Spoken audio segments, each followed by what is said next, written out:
Today, let's talk about how to manifest your own enlightenment. This is a very key topic for people like yourself. If you landed on this video, that means that your interest is not in just getting things or more experiences. Something in you is calling you to the ultimate, right? And this is the way that I often think about it when my dream character self presents to me yet another wish or desire for a particular experience or a thing. Of course, we'll get to this part. It is possible to use that in service of awakening and to truly manifest and fulfill all desires internally in such a way that they are then expressed in the world around you. And this process, in and of itself, is the process of awakening.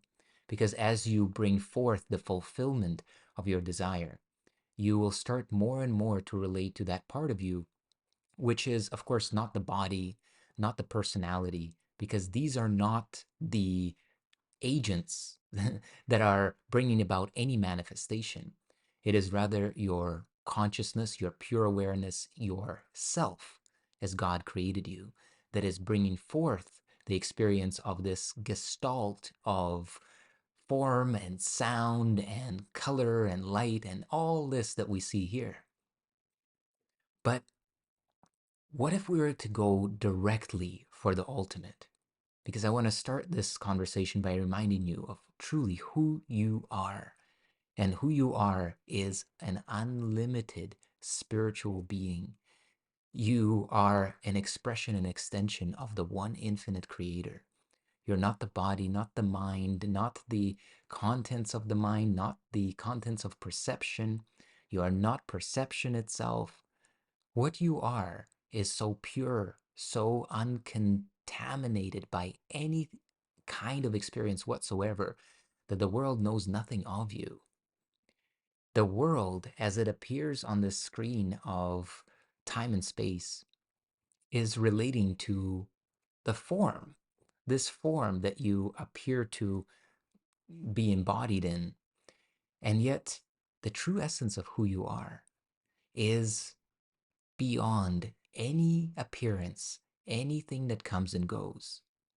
You know that because even here in this lifetime, this body was not the body that I had when I was 7 years old or 3 years old or 1 year old.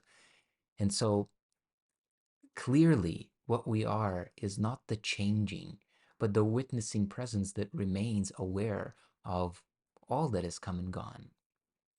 And so, what if instead of focusing on trying to manifest a parking space, trying to get your SB, your special person, trying to manifest for others, or any aspect of manipulating this visual 3D field of experience, this temporal world in which things arise and they pass away.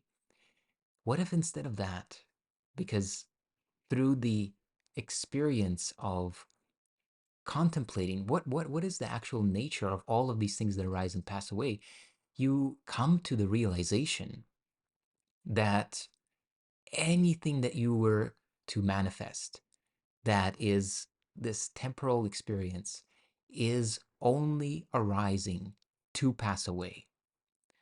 Anything that will be so-called added onto you is going to also be taken away from you, right? Can you notice this?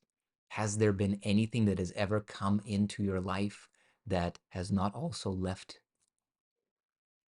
So this is the essence of the 3D world, is that whatever arises also passes away.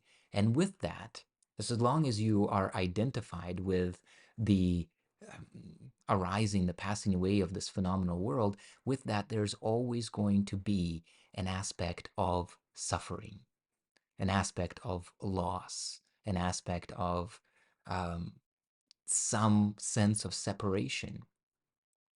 So be that as it may, this is the nature of Maya. This is the nature of this dreamlike illusion. But what if instead of trying to manifest another dream thing, you were to bring forth the essence of who you are. You are to bring forth enlightenment. You are to bring forth wisdom. You are to bring forth self-knowledge, self-abiding. Because as much as all of these shiny objects of this world are fun to chase, to bring about, to marvel at, and to say, wow, it was in here, and now I see it right here. In as much as that has its own appeal, what if we were also to focus the same power of consciousness? Because remember, what is the actual mechanism? The actual mechanism of manifestation is that you become conscious of being whatever you desire to bring about, right? If you become conscious of being a rich person, then by virtue of the mirror-like quality of the world, your consciousness of being rich, abundant, and wealthy will be reflected in the experiences, the words, the symbols, appearances all around you. And likewise, on the other side, with lack, right? So we can bring forth whatever it is that we would like, be it light or dark. But what if we go beyond these polarities and bring forth the truth? Because the truth doesn't have polarity. There is not truth and something else, because the something else doesn't exist. If it did, it would also be truth. It would also be reality. So what if we were to use this power of our consciousness, power of our decision, as the Course in Miracles would put it? And this is perhaps, I know that I also missed it for many years. This is perhaps the most essential aspect of manifestation, is to decide. In fact, it is truly the only aspect. Everything else that you do, whether you visualize, you script, you um, um, act as if, or whatever it is that you're using as a technique, all of this is just play. Because God, the essence of who you are, you as God created you, doesn't need any technique. You are creator as God is creator. And so most certainly in this dream world, it's not a technique that's needed. Although if you enjoy techniques, you love it, you have great fun in visualizing and scripting and whatever way you want to do it, amazing. If we want to get just to the essence of it, the decision that you make at the level of consciousness is what brings it all about. Give you an example. When we were kids and we were to play, like role play and play pretend, right? Play make believe. Remember that you just decided that you were a princess or a prince or a knight or a doctor or a firefighter or a policeman or whatever. So you simply made a decision inwardly. You say, I am this character now. And then you proceeded with the stream of consciousness that is reflective of that decision coming through you. You spoke like a firefighter, you moved like a firefighter, maybe you even dressed like a firefighter, right? Or whatever character you chose. Your decision is supreme at the level of your own dream, the dream that is reflected to you in your perception. So what you decide to perceive, you will perceive, not always right away. Very often, this experience of choosing or deciding to be what you have decided to be will have a dip. And that dip is almost as if to say, really? Really? Is that it? Are you who you say you are? So if you say that I am unconditionally loving, guess what's going to happen? You're going to have an opportunity to prove that or to prove the opposite. But here's the most important thing. We were warned many times not to judge by appearances. And so if we don't judge by appearances, that means that even if we decided that we were unconditional love, and then we experience this dip where we are challenged and we react with something other than love, with judgment, and then we say, It didn't work. I am not as loving as I thought I was. It didn't work. I'm not unconditionally loving. Well, maybe in some other lifetime, maybe after years of meditation, maybe after this book or this workshop or that retreat. No, don't do that, because this is the dream taking you for yet another loop into the whirlwind of illusion. Your decision is supreme. What you decide is what is unfolding. But when appearance gives you this dip of the opposite, it gives you this contrast, and then you change your decision based on judging by appearances, now you have changed your decision. And now your decision is one, well, where maybe in a lifetime, in a book, in a retreat, in a blah, blah, blah, blah, blah, all of that. And you are now manifesting that instead of manifesting what you initially set out to manifest. Does that make sense? So let's come back to the core of what we're speaking about: manifesting enlightenment, manifesting your true self, manifesting the truth. Manifest means to bring into expression, yeah? To express, to release, to embody, yeah? To bring forth. So how do we go about that? In the very same way, you decide that what you are is enlightenment, is pure awareness, and that this awareness of who and what you are is clear and lucid in your mind. You decide, my mind is clear and lucid. I am aware of the luminous presence of who and what I am as God created me, right? You decide this, and you essentially allow yourself to completely align with this decision. This is not something metaphysical in a certain sense. Like, if you decide to walk from here to the other side of the room, that decision and the quality of alignment, internal alignment with that decision, is the same quality that I'm speaking about. So if you dare to assume that you are who you want to be, and if what you have come to at this point in your spiritual evolution is that you want to be the Christ, you want to be the Buddha, you want to be the expression of Krishna consciousness, you want God consciousness to be the only reality that moves through, in, and as you, who's stopping you from this decision? What stands in your way? This internal dialogue of doubt, of fear, of judgment, of thinking not enough, don't deserve this, that, oh, but last time I did, that is appearance.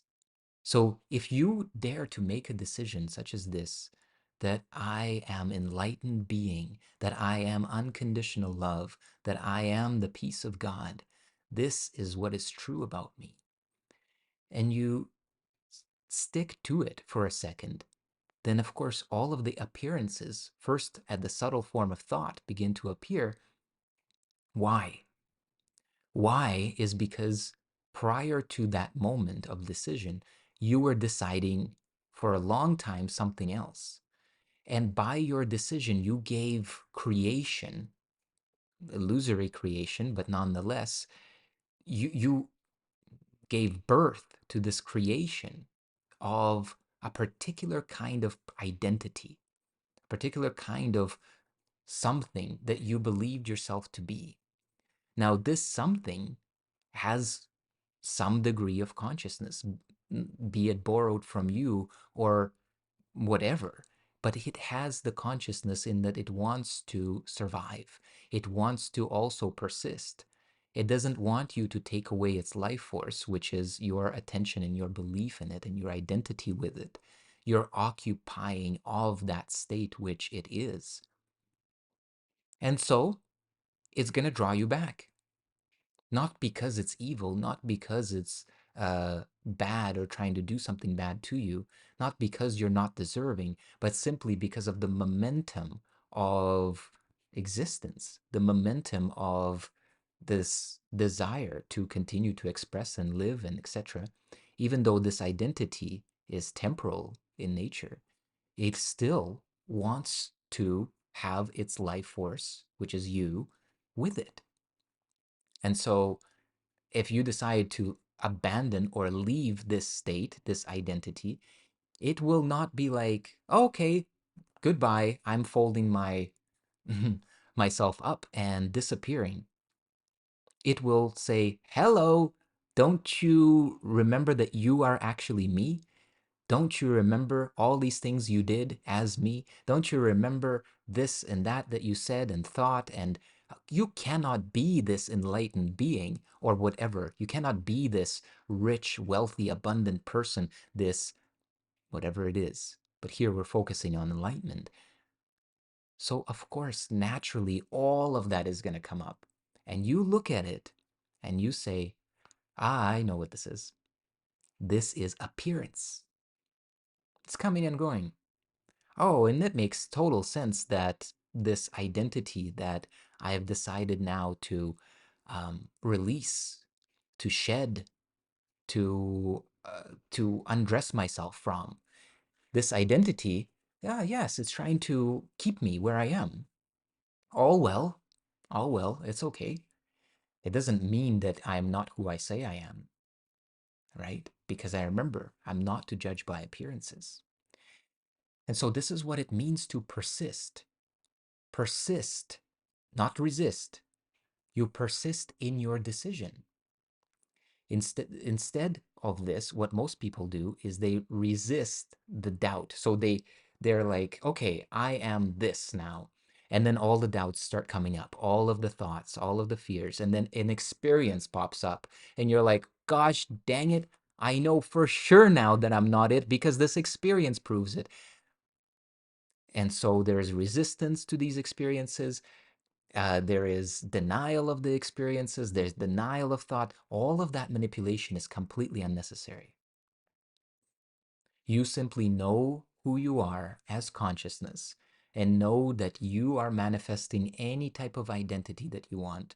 And within the infinite scope of what you are, you do have the ability to select the enlightened version of you, the awakened version of you, the version of you that is deeply connected and, in fact, is one with your highest self. So, why don't we manifest that?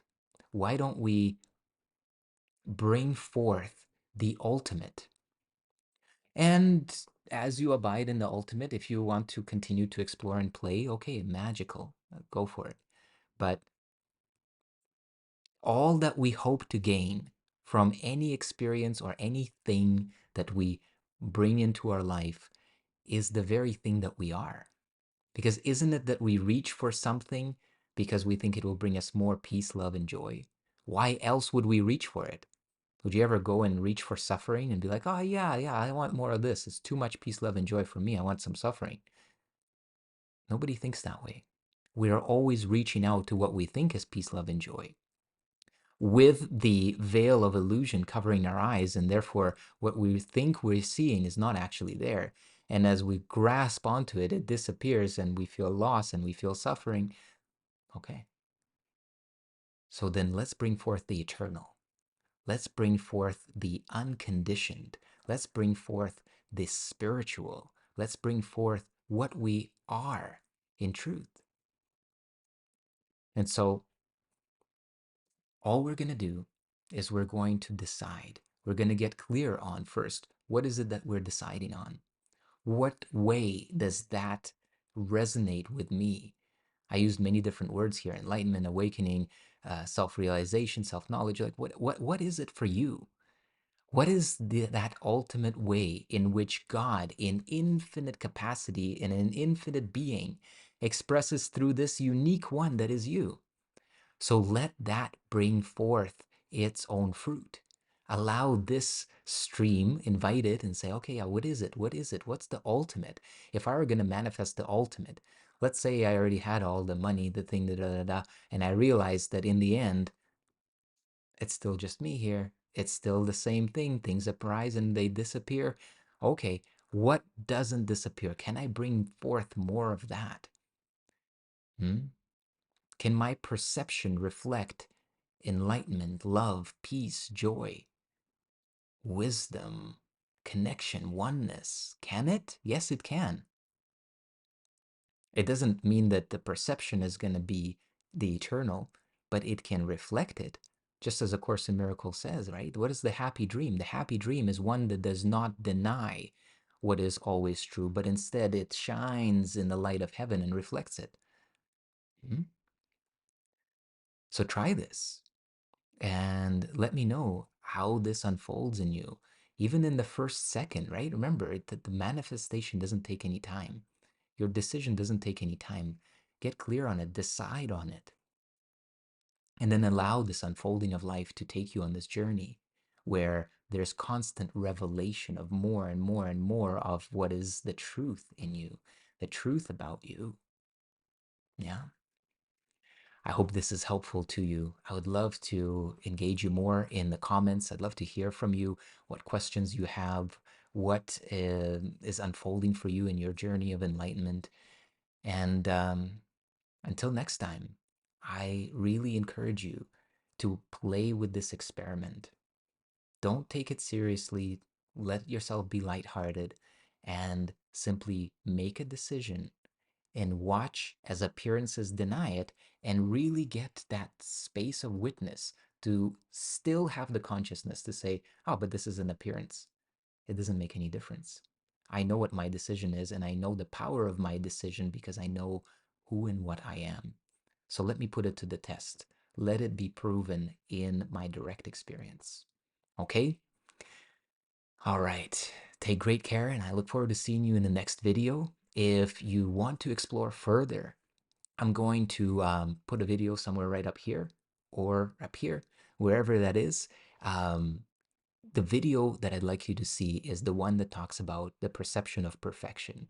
Those two will go, that video will go very, very well with what I'm speaking about here. So you want to continue this journey and unfold more into how to condition your perception to reflect oneness, truth, everything we've been talking about here. Continue on to this video. Take great care, and I'll see you again soon. I'm already love, already joy, already peace, already whole. I see the infinite potential flowing through my soul. God is living my life, I'm just a witness to his plan. I surrender to the flow, I let go, I let it stand.